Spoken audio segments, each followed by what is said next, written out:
Hello guys, what is going on, and welcome to another tutorial video. Guys, I hope you're all doing well, and in this video what I will be covering is how you can tip your orders in the Let's Eat delivery app for food delivery within the United Kingdom.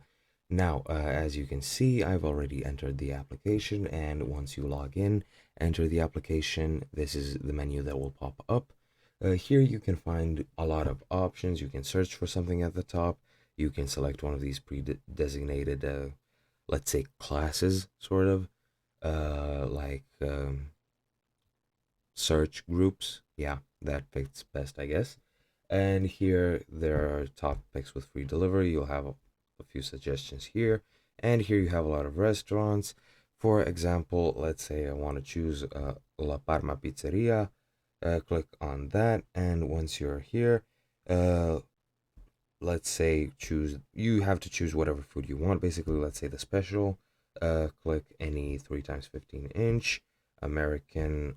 Just choose whatever you want and choose whatever toppings you actually need.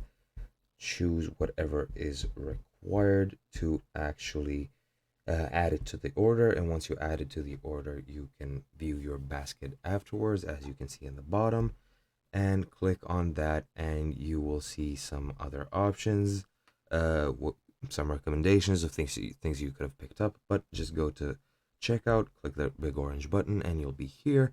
Once you enter all your data and select your payment method, you will be taken to another payment screen. I don't know why it doesn't show up on the screen for my phone when I'm recording this, but there is a screen right here. Enter all the things in the form that are required, and once you do, you'll be taken to another screen where you can then add a tip and tip your driver that is delivering you the food. That is pretty much it from me. I hope you guys enjoyed, and I'll see you guys in another video.